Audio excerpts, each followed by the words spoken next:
My name is Olivia, and I learned early in life that family can be your biggest critics.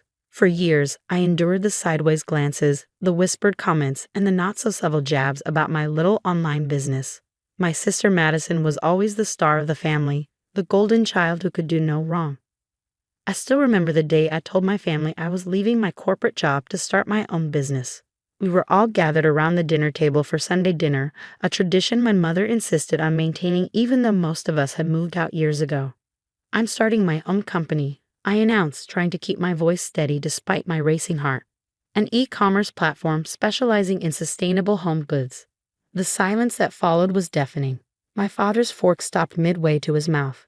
My mother's smile froze, then slowly melted into a concerned frown. "But Madison?" She burst out laughing. "An online shop? Seriously, Olivia?" She wiped tears of mirth from her eyes. "You're leaving your six-figure job at Goldman Sachs to sell eco-friendly soap on the internet." "It's more than just soap," I started to explain, but Madison was already talking over me. "God, this is just like when you thought you could be a professional photographer in high school," she smirked. "Remember that disaster?" Of course I remembered. Madison had never let me forget how I'd spent my savings on a professional camera, only to have my small photography business fizzle out after a few months. But this was different. I had a plan, market research, and most importantly, a vision. My father cleared his throat. "Olivia, honey, maybe you should think this through. Your job at Goldman is stable, prestigious. You're on track for senior management." "I have thought it through," I insisted. "The market for sustainable products is growing exponentially. I've already secured partnerships with several artisanal manufacturers. And artisanal manufacturers," Madison interrupted, her voice dripping with disdain. "You mean people making soap in their garages?" My mother reached across the table to pat my hand. "Sweetie, we just want what's best for you. Look at Madison, she's killing it at her tech company. Executive VP at 32.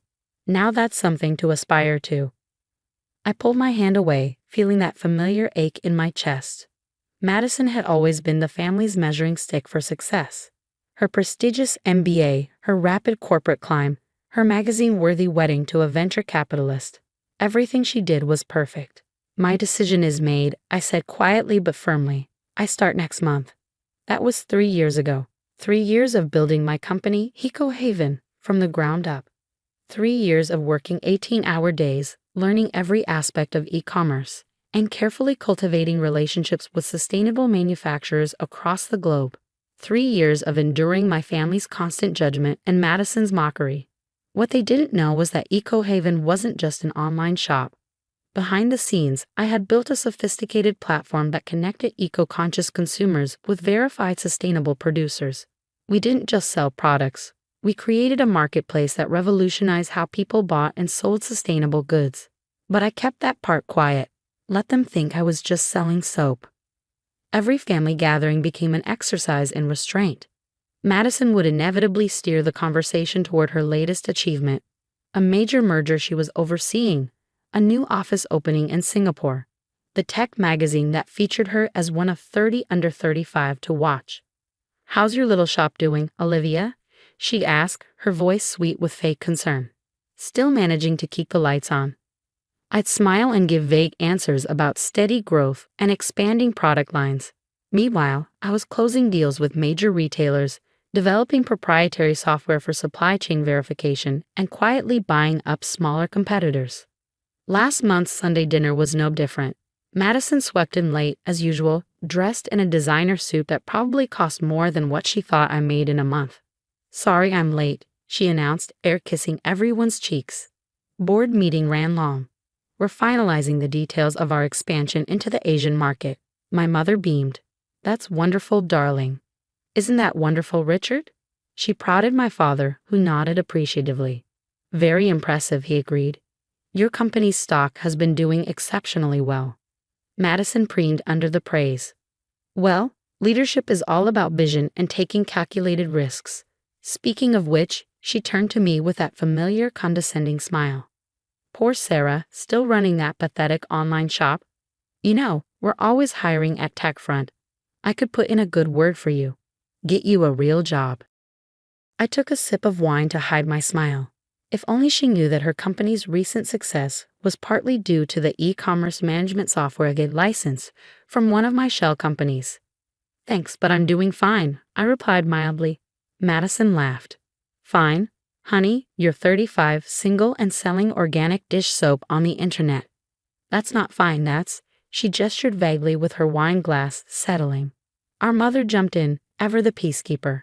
Madison, don't be harsh. I'm sure Olivia's business is sustainable.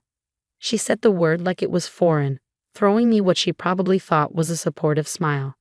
Actually, I started to say, but Madison was already launching into a story about her recent meeting with potential investors from Shanghai. I let her talk, let her bask in her perceived superiority, because I knew something she didn't, something none of them knew. While Madison had been climbing the corporate ladder at TechFront, I had built EcoHaven into a powerhouse. Our proprietary blockchain-based authentication system for verifying sustainable products had become the industry standard. Major retailers were fighting for partnerships. Venture capital firms were begging to invest. But the best part? I had just received some very interesting information about TechFront, Madison's precious company. Their expansion plans weren't going as smoothly as she claimed. In fact, they were in serious trouble. I excused myself early that night, citing an early morning meeting. As I drove home to my penthouse apartment, the one my family thought I couldn't afford, I couldn't help but smile. Madison's carefully constructed world was about to crumble, and she had no idea. Little did I know that in just 2 weeks, my sister would be standing in my office, her designer mascara running down her face, begging for my help. But that's when the real story begins. The call came at 3 a.m., 2 weeks after that family dinner. I was still working, reviewing contracts for our expansion into European markets, when Madison's name flashed across my phone screen. I almost didn't answer. She never called me unless it was to gloat about something. Olivia? Her voice sounded strange, shaky. I need to see you. It's important. I leaned back in my chair, studying the city lights through my office window. It's 3 a.m., Madison. Please, she whispered. Please, I need your help. That got my attention. Madison never said please, and she certainly never admitted to needing help, especially not from me. Come to my office, I said, then gave her an address she'd never heard before. But that's in the financial district, she said, confused. I thought your shop was. Just come, Madison. 45 minutes later, my private elevator opened. Madison stepped out, and I barely recognized her. Her designer suit was wrinkled, her perfect hair disheveled, and her eyes were red from crying. She stopped dead when she saw where she was. The top floor of the Miller building was a far cry from the small warehouse space she thought I worked from.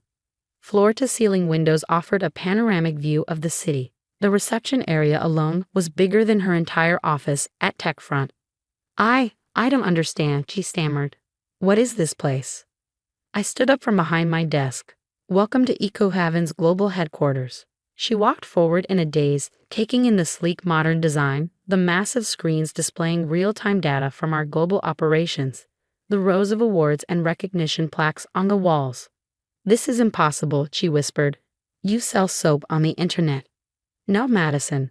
I built a revolutionary e-commerce platform that's currently valued at just over $2.8 billion. The soap was just the beginning. She sank into one of the leather chairs facing my desk, her legs seemingly giving out. But, how? Why didn't you tell us? I sat down across from her. Would you have believed me? Or would you have mocked this too, like everything else I've ever tried to do? Tears spilled down her cheeks. Olivia, I'm so sorry. I need your help. TechFront is in trouble. I know, I said quietly. Your Asian expansion failed spectacularly. Your new software platform has critical security flaws. Your stocks are going to plummet when the market opens tomorrow morning. Her head snapped up. How do you know all that? Because I've been watching.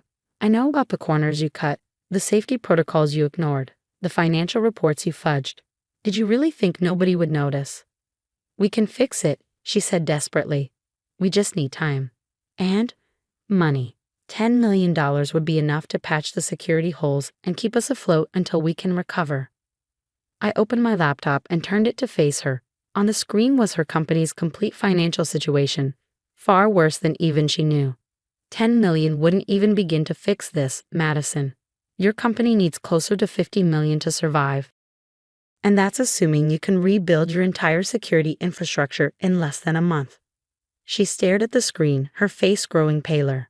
How do you have these numbers? Even I haven't seen some of these reports. Because 3 months ago, when I saw what was coming, I started buying TechFront shares through various shell companies. I currently own 18% of your company. Madison's hands began to shake. Why? Why would you do that? I stood up and walked to the window, looking out at the city I'd quietly conquered while they all underestimated me. Because sometimes the best lessons come from our biggest failures. You needed to fail, Madison. You needed to understand that success isn't about titles or magazine covers or impressing our parents. It's about building something real, something that lasts. Please, she whispered. Please help me. I'll lose everything. I turned back to her. No, you'll lose your title, your corner office, and your inflated sense of superiority. But you won't lose everything. In fact, you might gain something more valuable, humility. What are you going to do? I sat back down, folding my hands on my desk. Tomorrow morning, EcoHaven will announce its acquisition of TechFront. We'll absorb your company, fix the security issues, and restructure the entire operation. Your shareholders will get a fair price for their stocks, and your employees will keep their jobs. Hope flickered in her eyes. And me? You'll step down as executive VP. If you want, I'll give you an entry-level position in our product development team. You'll start at the bottom, just like I did. No special treatment, no shortcuts. Entry-level, she gasped. But I have an MBA from Harvard. And I built a billion-dollar company while you were mocking me at family dinners, I replied calmly. Your choice, Madison. Take the job or walk away. She was quiet for a long moment, tears streaming down her face. Finally, she nodded. I'll take the job.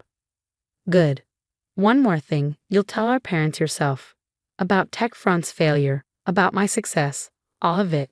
No more pretending. The next Sunday dinner was very different. Madison sat quietly while I presented my parents with the truth about EcoHaven. My mother cried, apologizing over and over for doubting me. My father kept shaking his head, muttering about how he should have seen it. But the best moment came weeks later, when I visited our product development department. There was Madison, without her designer suits and perfect makeup, working alongside people she would have looked down on just months ago. She was learning, struggling, and for the first time in her life, earning her success instead of expecting it. How's your little soap company doing? She asked when she saw me, but this time there was no mockery in her voice, only respect, and maybe a touch of awe. I smiled. We're doing just fine, Madison. Just fine. As I walked away, I couldn't help but think about how sometimes the biggest victories come not from proving others wrong, but from showing them a better way to be right. Madison had lost her company, but she was gaining something far more valuable, the chance to build something real, something that would last. And me. I had finally stopped being the family disappointment and become something better, a sister who could teach rather than taunt, lead rather than follow, and succeed without needing anyone's approval but my own. The next time someone asks me about my little online shop, I just smile and remember that success doesn't always need to shout to be heard. Sometimes the quietest businesses make the loudest statements, and the best revenge isn't proving others wrong. It's proving yourself right.